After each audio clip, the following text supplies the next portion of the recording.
Hello, and welcome to Shatter Our Souls with Novaria.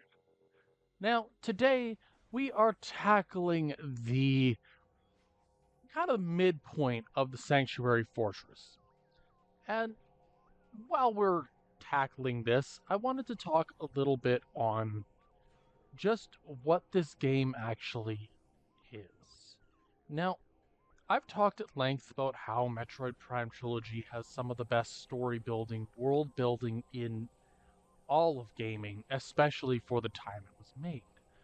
But look at these graphics, just for a couple moments here. If I told you that this was made in 2005 for the GameCube, would you agree with me? The reality is that while it does show its age in some ways, shapes, and forms, it is still easily one of the most prolific games out there for stylization, for making a game that looks the part. And this might be a little bit of bias coming through here, but I truly believe that Metroid Prime 2 is easily one of the best looking games on the console. And that's high praise to give something that is now going on 20 years old. This looks like it belongs on the PS3 in some capacity. Now, I won't deny that it's not perfect and never will be. There is no way to make something visually look like it is real, especially through animation. But I will say that what we get out of this as a game is unbelievably impressive. Now, why do I start with this? Why do I bring this up? If you look at games of the past, games from various generations, from various different consoles, a few things come to mind. Number one is that when I think Metroid, I think of a space age game where you are immersed in a world that is fantastical in nature, and yet in the same breath is capable of leaving room for questions.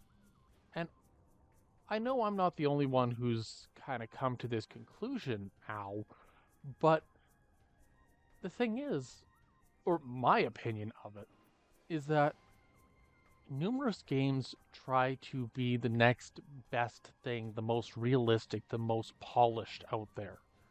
And I won't lie, Metroid isn't that. It is, however, a easy candidate for one of the best looking, with one of the best storylines out there.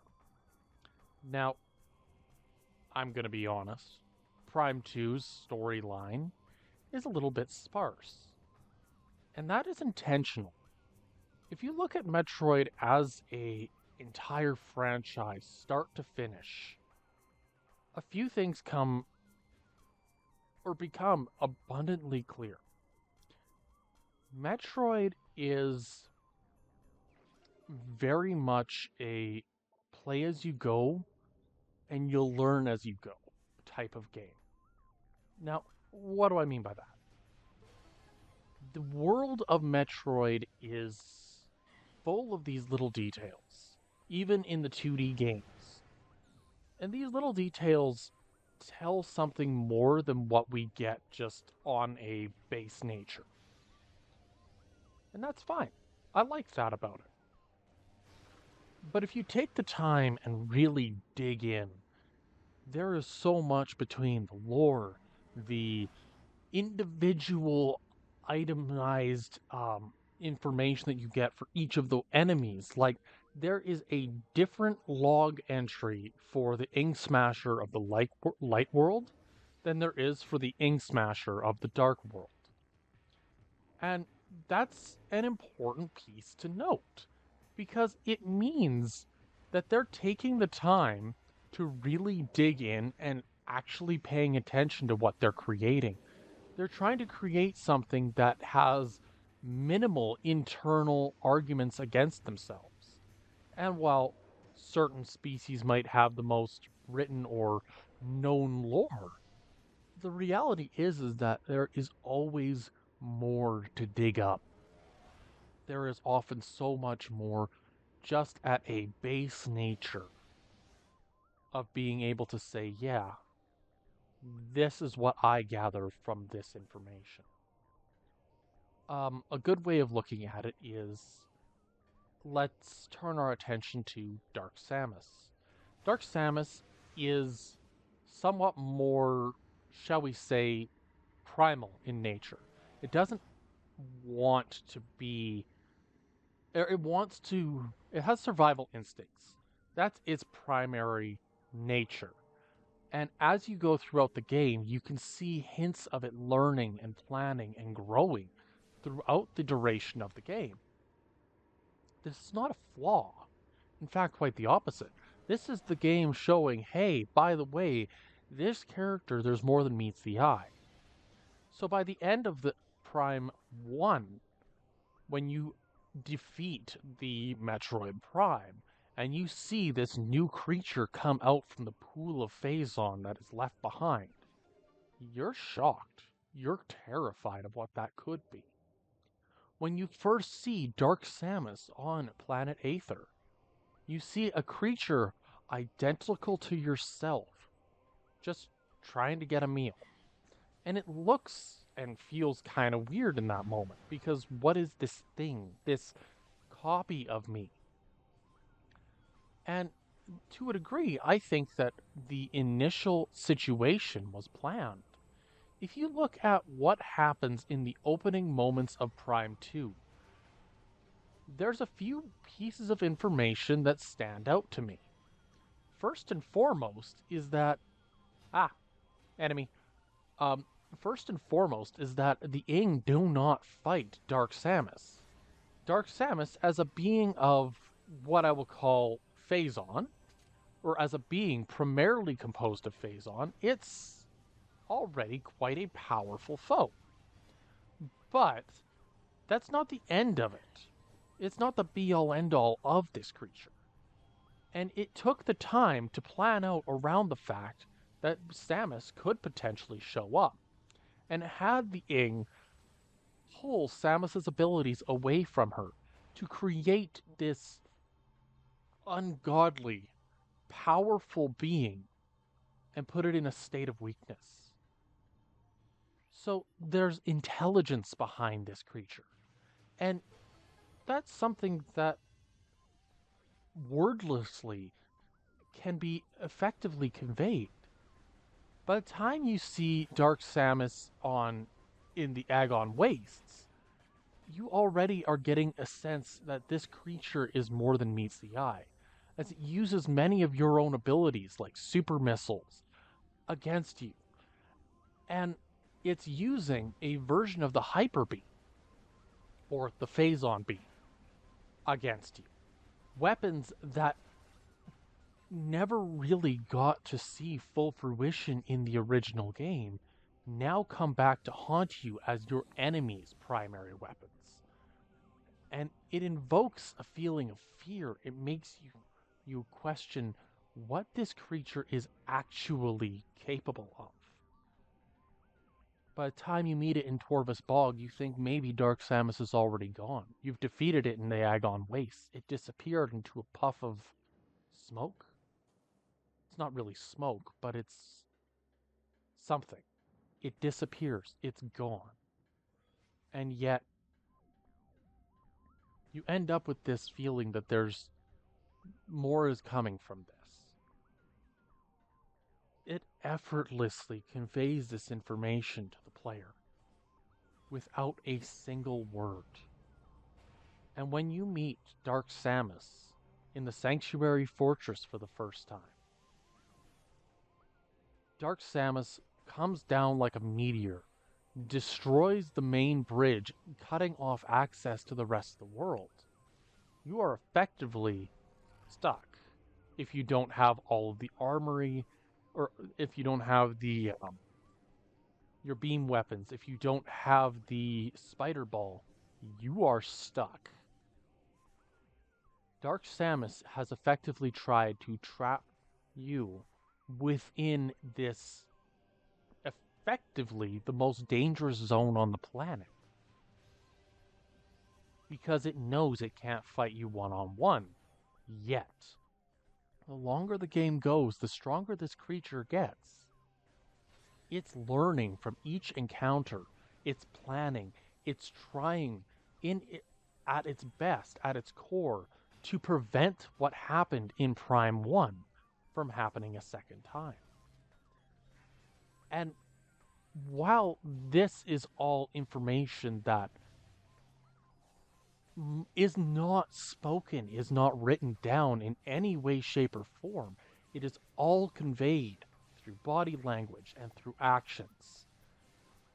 This is a small segment of what Prime 2 as a game is capable of. And I believe, truly, that Prime 2 did more with less.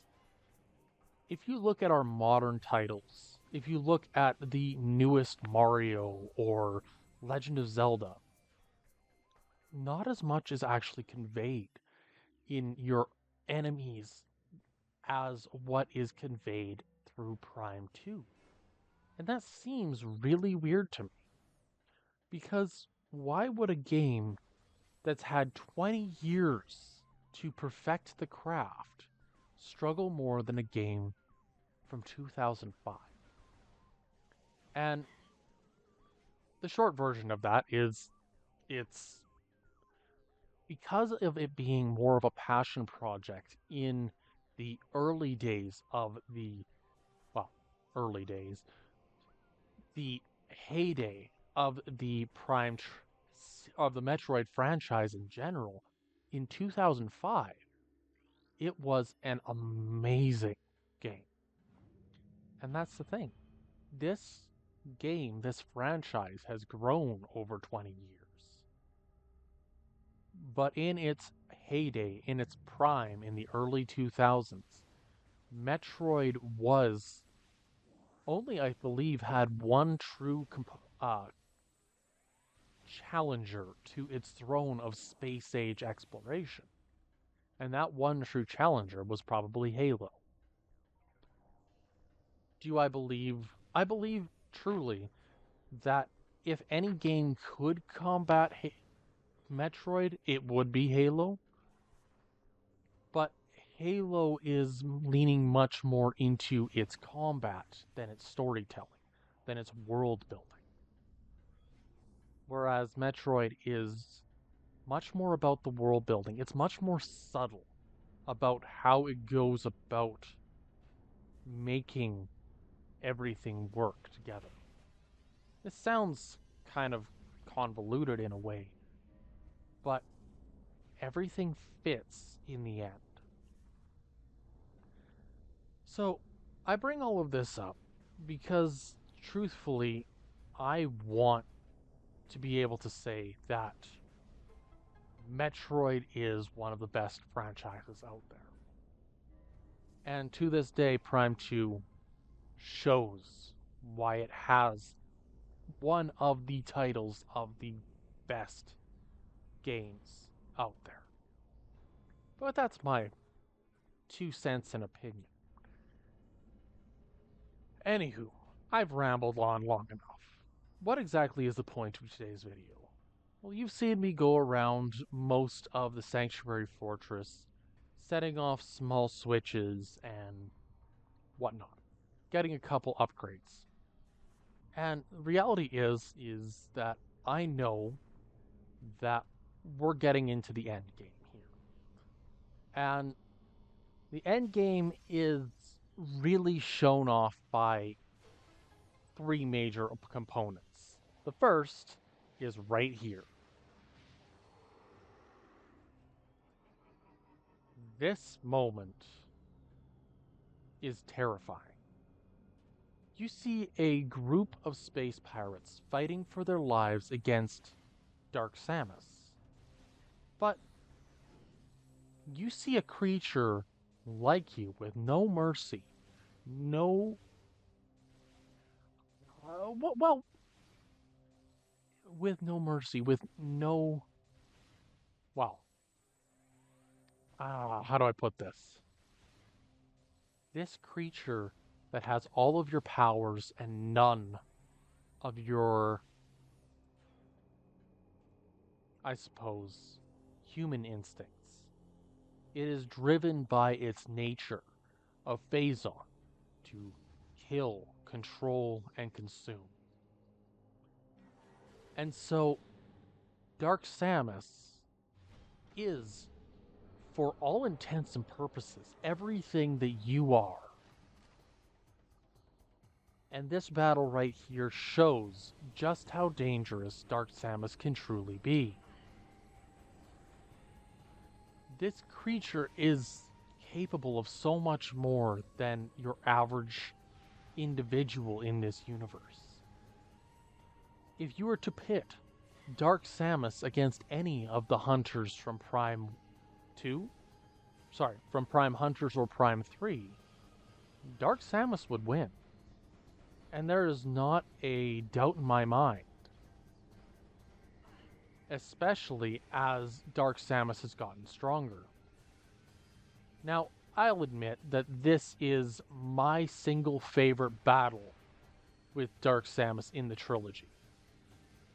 Because I believe that it shows off, more than anything else, exactly what we're dealing with, without the gimmicks of Prime 2's final battle.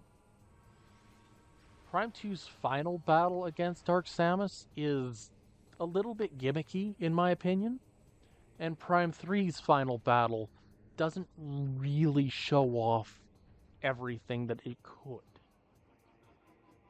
That's my opinion, anyways. But be that as it may, Dark Samus is an intelligent and dangerous being. And I wish that more villains, more creatures, more antagonists could have the fear factor associated with them that Dark Samus had. If you look at other games, like, I'm going to point at Halo here. At the time of Halo 2 was around the time that this game showed up. And the final boss of Halo 2 has very little as far as story implications compared to the Dark Samus battle. Yes, the Arbiter and the Elites are being ousted from their place of power in exchange for the oh jeez, I can't even remember their name, the Brutes. Which, great, storyline implications, fantastic. And you're fighting against one of the Brute commanders, I believe his name was Tartarus or something. That in and of itself has story implications for later. But it was a character that got shoehorned in near the end of the game. There was no build-up. There was no impending doom involved with this character. It was just, he exists, move on. Whereas Prime 2's Dark Samus shows up 5 times throughout the game, each time finding a new way to mess with the player or battle them directly. And that is something that very few, if any, characters in all of gaming have a claim to, and still have a fun and engaging boss battles with these characters. Because sometimes it's like, sometimes bosses that you fight numerous times in a game don't have the most engaging battles. Look at, what is it? Paint Mario or Dark Mario from Sunshine, which was around the same time. It was very much the same sort of circumstance as Prime 2. You're fighting your doppelganger. And yet, fighting your doppelganger doesn't have as much, if any, weight to it compared to Dark Samus. All of this is to say, Metroid good. Metroid do good story. um, Anywho, I suppose it's time for me to get off of this tangent in some capacity. What are we looking at for the future here? Um, I figure there are very limited room for me to continue growing at this moment in time. And I figure it'll be about 2 weeks, given my current burn rate, until we battle Quadraxis. Probably 4 weeks until the final battle, if I'm being honest. And the reason being is because Quadraxis, I already have one of the key pieces. I'm going to be probably getting the second one soon, which leaves one just outside the battle arena if my memory serves accurately.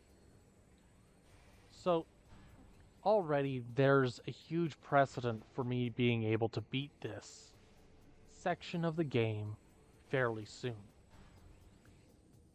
And the final battle against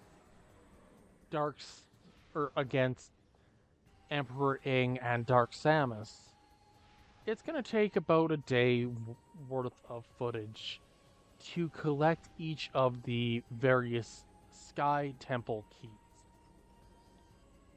And we're going to take a little bit of time while we're doing that to get some extra gear and whatnot, but at the end of the day, we probably only have about a month at current burn rate until the end of Prime 2. And that has me a little bit scared, because I was expecting that Prime 2 was going to take a little bit longer, and that Prime 4 would have more information by this point in time. My best guess is that it's going to be holiday 2025. So I gotta find something else to tide us over in the meantime. So that's my current thoughts on it. Anywho, what do you think? Do you think we're going to get more information on Prime 4 Beyond before the end of the Prime 3 series? Let me know down in the comments below. While you're there, drop a like, leave subscribe, because, truth be told, I'd love to see more people enjoy these videos. Because while I am doing this primarily for myself, for my enjoyment, I'd like to make someone else's day somewhere down the line as well. Now, one thing that I don't believe gets talked about enough is the dark world of Prime 2. And I've poked at this a few times, how they wanted to make the dark world be... They wanted the dark world to be wholly separate from the light world. That their entire ideology for creating the game's dark world was to make it so that the how do I put it? So that the world itself functioned very similar to how the cave system worked in Pikmin 2. You were effectively going to be grappling in pure darkness constantly for the duration of your time in the dark world, and that the light bubbles that you found were going to be your only sources of light going forward. And they did end up finding a way around this at some point in the way, or some point in time. But the reality is that it didn't end up receiving the same level of attention that the light world did. Now this, I admit, they used an age-old trick of video game developers, which is take the current world, give it a palette swap, and off we go. And I like that mentality for the Dark World because it gave a further idea of what echoes actually meant. The game had more information tied to that. But the reality is that it could have done more with that mentality than what we ended up with. Instead, we ended up with this perfect copy. And while in Torvus and Agon Wastes, it kind of showed itself as a perfect carbon copy, the Sanctuary Fortress and the and the Sky Temple had a lot more creative freedom as they started to get a better idea of what they were actually doing with the Dark World at that point in time. I like this and dislike it because you can tell the further you go into the game, the more the Dark World kind of came into shape into what it was going to end up being. And I wish that they had a little bit more time to flush out their development cycle. Because I believe that they could have done a lot more with the game than what ended up happening. But that's my own 2 cents. Anywho, I hope you all have a good one.